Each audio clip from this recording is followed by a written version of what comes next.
fact, class formation is as such as discursive as much as material process. The working class, an entity, and workers as a form of subjectivity can be usefully conceptualized as product, as effect not only of certain material practices, for example, wage employment in large enterprises and result of the capitalist development, but also of a particular discourse that by providing categories of workers and class identity gives people a never unambiguous language with which to organize their experience, to make one several differences and possibly conflicting kind of sense of their world and their own places and possibilities within it. These categories are moreover the outcome of conflicts in which, by promoting certain representation of self, society, and the world, various forces seek to organize some groups around some poles of identity in order to realize some particular socio-political projects.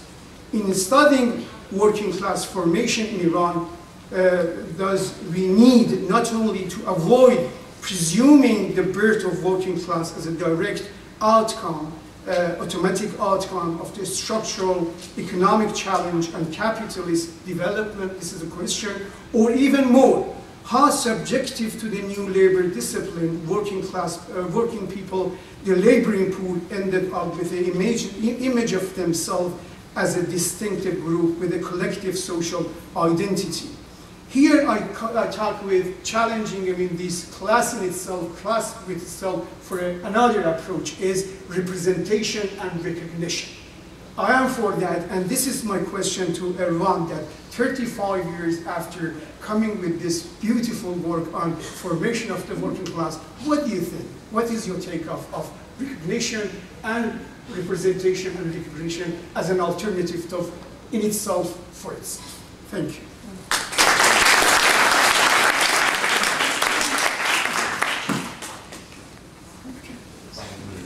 You got more.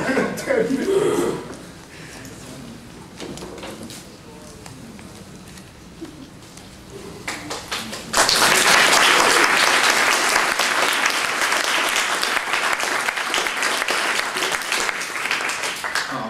I have to confess, last few nights I've had some nightmares. I was being invited for a pillory here. I hope most of you left your tomatoes by the door before you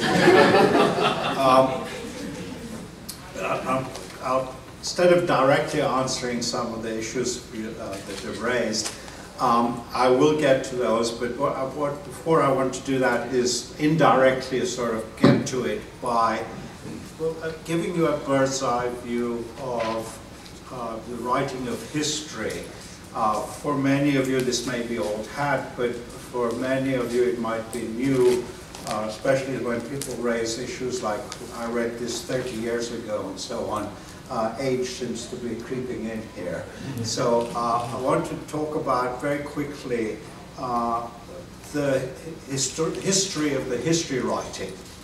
Until really the early 1960s, history writing was very much Rankian, i.e. what we could call nowadays traditional history writing, which was political, elite history, history of kings, presidents, of course generals, wars, and so on. And this was very much a long tradition of writing history that way. And then in the early 60s, the history wars broke out. They broke out mainly because a group of historians in England, known as the British Marxist School, started the approach of history from below. And of course this challenge to traditional history was also reinforced by the Biennial School, which also talked about history from below. Of course, the Biennial School is much better known in America than the British Marxist School for obvious political reasons, but both really transformed the history profession in the early 60s. So the new generation of historians that were basically in college at that time were very much attracted by the new history, which was very much social history. It was really turning to history from below, which meant predominantly social history. In a way, you could say historians turned to sociology. It's the first of the many turns. And then, of course, after that, you have a whole series of other turns. But in the early turn towards sociology and social history, you saw this in American Middle East studies quite extensively. People have been citing Iran between two revolutions, but this is one of many books that appeared almost a similar time. So it's not an accident, it's more many people coming to sort of similar conclusions at the same time. It's not accidental. And so there's a whole series of books that appeared almost same time, dealing with social movements and looking at history from below. If you want to look at some of the works there, there's an article in the History Workshop journal recently, a homage to E.P. Thompson, and that sort of lists the type of books that appeared. And I think the grand work there, of course, is Hannah Batatu's work that very much set the trend. But what you also got was from there, from the turn from sociology, you would quickly got also in the history profession turn to anthropology, econometrics, turn to language, semiotics, turn to gender, turn to collective memory, turn to personal identity, turn to postmodernism, and now, of course, turn to global history. In fact, there have been so many turns that the profession's become pretty dizzy and lost this basic bearing as a result of this. So obviously, many of these turns have enriched the writing of history, but they also created problems, I think, from the original agenda of writing social history of the early 60s. So there are, I think, pitfalls of the new, these many turns. And of course, these turns that occurred in the history profession, also you'll see in Iranian history and Middle East history in general. I remember when I first took a course on Iranian history, the esteemed professor would go year by year. In 1835, the Shah went to Hamadan or somewhere, he did this and that, he made such appointments, he did then this, and then the next year, in 1836, he did this, and the years would go by very much, of course, dealing with what the Shah's activities were. And some student once asked the professor, are we going to do any social history? He said, no, I don't have time about what people were drinking or eating. His concept of social history was, of course, very much traditional. It wasn't in terms of social movements. So what you got, in fact, in the 60s was the gate basically opens into much new types of history coming into the Middle East field, and especially in Iranian studies. So much so that what we now have is, in fact, incredible amount of materials, both in quantity and quality, that is improved from the early 60s and the 70s. The whole profession has changed. But despite all the improvements, there are, I would like to get back to the pitfalls of the profession and how history is now sometimes done. and how that can actually, in some ways, ironically go back to traditional history. One problem is that so much of Iranian history is, of course, interesting. But history is not just a collection of interesting artifacts or facts. We don't just take certain things and inspect them, preserve them, put them on a screen and say, you know, this is so interesting. They are interesting. But history is not just accumulation of artifacts or facts from the past. I would say that is antiquarianism, which is fine, and there are plenty of good antiquarianism. But antiquarianism is different from history writing. And a lot of that is passed as Iranian history now is, of course, antiquarianism, interesting, enlightening, but it really doesn't, I would say, come to the level of writing history, which is not just collection of interesting information, but always having some argument, dealing with some issue. It has to really deal with controversy, challenges to grand theories or even any explanations before that existed, and trying to advance it by having a counter-argument. And when that is left out of history writing, you actually get reduced to antiquarianism rather than serious history writing. Another sort of issue that many of these terms have done is that we then lose, in fact, question of the focus that originally in the 60s we were looking at, which is not just looking at history from below, but looking at how history from below affected politics, affected actually decision-making, that the history from below was in fact in itself an agency and could change politics one way or the other. And many of these turns have in fact led away from that focus, the eye on the state, on high politics, on what was actually real politics. And of course some of the counter-arguments is, well, everything is politics, so we're not, if we're not dealing with politics, we're still dealing with politics. I think that's a sort of cop-out from the eye on the political realm.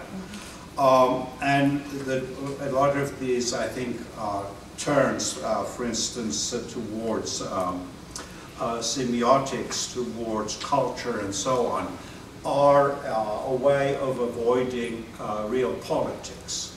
And of course this can be convenient because often political writing is somewhat dangerous, can get you into trouble. If you want to avoid trouble, it's best to deal with something that is completely non-controversial, or even an antiquarianism besides also helps in basically avoiding hot issues. So this, in a way, I think is countered the 1960s attempt to look at real politics and how history from below can affect the political realm.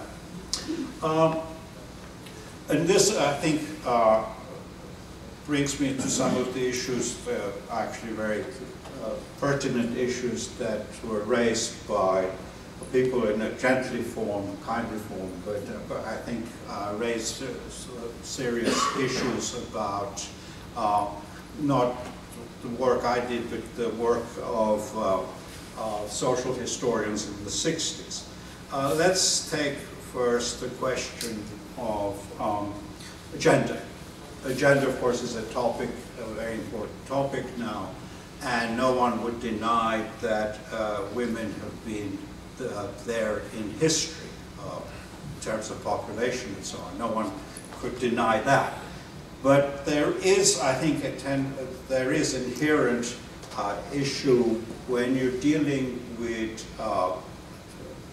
history from below and politics, how is gender brought in? Is it a deliberate neglecting, or is it a blindness, or is it there is in the methodology inherently something that then actually tends to leave out gender? And here what I'm looking at is, if you're writing history, you're not just describing the past nor narrating a story. You're trying to explain how changes occur, how A went to B, i.e. you're looking for agency and what brings about change. And that's why I think people who did early social history looked at the role of basically organizations, trade unions, political parties. These were parts of agencies that mobilized people and brought about basically put a political impact onto the state. And there, of course, in my work and the other works of the 1960s, women come in when they play a role in those organizations. The question is, how important were they? And if they're not, why are they not that important? So one can easily say, well, how come women were not mentioned in, let's say, the oil nationalization crisis or in Mashrutiyat? Of course, when they play a role, they are mentioned, but as long as women as an agency were not independent, basically itself a force, then the methodology obviously leaves them out. Doesn't mean that they don't exist. The question is, are they actually an agency in what you're dealing with what you're trying to explain? I think in the works you look at, Batatu or my work or any, where there are women in those organizations, they are actually mentioned. It's not like they're ignored, or if a particular political party supports the idea of women's rights, they are mentioned. But whether actually the women as an independent force play a role in that period, that becomes problematic. I think you will find that in those periods where you do find women, they're usually subsidiaries to men's organizations. There are women branches of political parties, but they are basically subordinate and assisting the men. And therefore, they don't have basically that role. There are individuals here and there, but on the whole, women, you can't really say a major force into politics until, and this is one where you can take a fixed date, Women's Day in 1979, in March, where you can say for the first time there is an independent women's organization, a women's movement, and you can talk really about women as an agency. That's basically a clear sort of guillotine line, you can say. From then on, if you're writing Iranian history, you have to deal with women's organizations. But before that, women, of course, were playing a role, but always basically secondary to organizations that were male-dominated. And therefore, they represented male interests. And of course, the women's movement started because in Women's Day 1979, the political organizations all said, well, that issue of women is important, but it's not that important. You have to put it aside. There are more important issues, and women then said, no, we can't afford to put it back on a back burner. It is a primary issue. So I think when simple criticism is often made of social history, that women are basically rubbed out, is you have to really go back to the question of, if you're looking for agency and change, that's what explains why they're left out. It's not really due to some blindness about women's role. So I think if anyone was writing a history of Iran after 1979, could not afford to deal with, could afford to ignore women as a political force. But in transposing modern issues back to earlier, it's one of the major sins of historians is anachronisms, i.e. taking issues that are important now and thinking, say, well, people in 1906 should have thought in the same way. No. And the way to really look at it is look at that time and what was actually the social attitudes towards women, which was a predominantly patriarchal, male-dominated, and therefore see that the women who did play any role were very exceptional women, and often actually women that were married to prominent men or related to prominent men, and that's why they actually played a role. Similarly, the question of peasants. Kaveh brought out the issue of peasants. Peasants, of course, existed in Iran. One can't ignore the existence of peasants, but the question was, why was the peasantry not in revolt as you found in medieval Europe, in China, mass peasant uprisings? And the question Farhad and I were basically dealing with at that time was trying to explain why there had not been peasant uprisings in Iran. And of course there was a political dimension to this at that time. And when that was written was a time when the Maoists claimed that Iran was on the verge of a peasant uprising, and some unfortunate people went to Iran and quickly got locked up because they discovered the peasants were not in an uprising. Now, in Khuzestan much later, you might find, of course, peasants who were discontented and so on, and they had existed earlier, but that discontent did not appear as a revolt.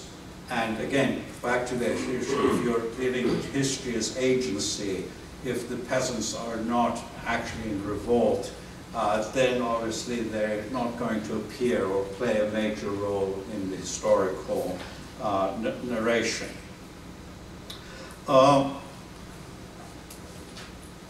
Another issue that was raised about the Mujahideen. Here I think Afshin raised an important issue, is how can a social movement that was so impressive turn into a cult? Of course, when I started writing that book, I viewed the Mujahideen as an important social movement. By the time I ended the book, it had become a cult. So, you raise an important, I think, issue here. It wasn't out of my hands, but the reality is there. And then how does one explain it? I think here, if I had been more actually in tune with Foucault and semiotics and language, the importance of language may have given one indications of that. So if you have a language where politics is so much oriented towards the idea of imam, leader, infallibility, that language, even though it may on other levels sound very social, changing, democratic, when the language itself is so much in traditional Shi'i culture of imamate, then it's really shouldn't have been surprising that such a movement could eventually become a cult, and Rajavi could become not an Imam of Zaman, but Imam al-Haq. So that transformation, if one had been had been more Foucaultian, I would say, that could have explained it. But of course, you don't have to be a Shia organization to turn from a social movement to a cult. We saw that basically with Stalinism, Maoism. So there are other factors in organization, especially political issues, that can lead to the concentration of power in a leader. But when you have actually a language of Shiism, I think that inevitably leads the road to eventually a cult of leadership.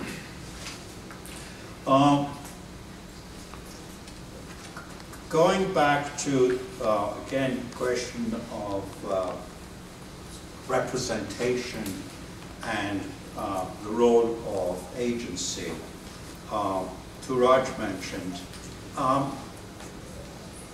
Here again, the focus, the turn towards representation and how people saw persons, that itself is important, but there, if you're focusing on that, then you're losing sight of actually then the political context of the state, of organizations, and that they provide the arena where people's representation can be expressed in terms of strike, revolt, and so on.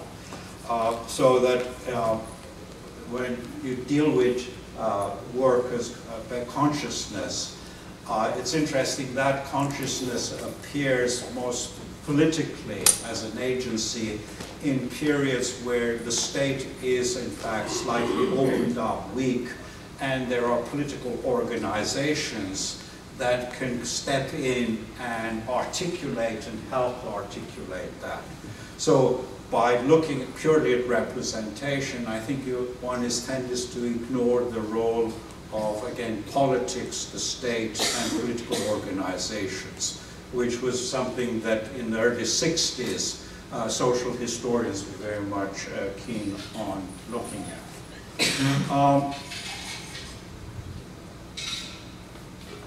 The coup, finally on the question of coup, the fact is, I mean, people are always willing to speculate about Soviet role. Anyone can have their speculations. Until we have documents ready, we really don't know what the Soviet policy was or role. And as far as the two-day role, which Behruz mentioned,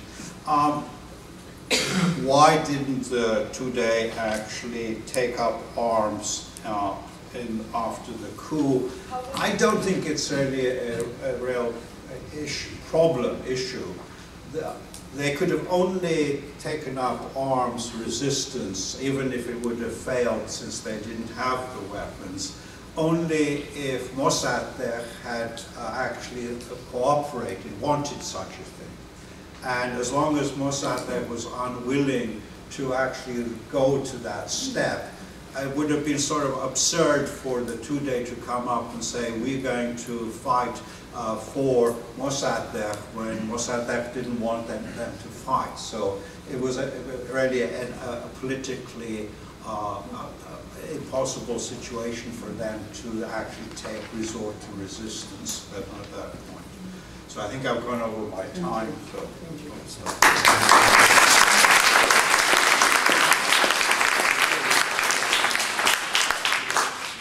We're coming to 12:30, and I promised that I give the floor to the. We took the time for the audience to react to questions, and if there is something that you want to add to our discussion, we will come, but then we have to finish it in 10-15 minutes, please. Yeah, thank you.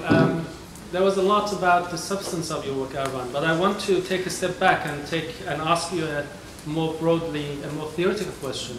Now, I know that historians are very averse to make explicit statements about their theory, but given that you come from a Marxist tradition, and Marxism prides itself by uniquely combining theory and history, so I would like to ask you the following question. How do you see your work to speak to the one of Marxism's most central categories, the idea of the world historical? In other words, how do you see your work having influenced that category in Marxism, and in what ways that category is operative in your work? Or put it more in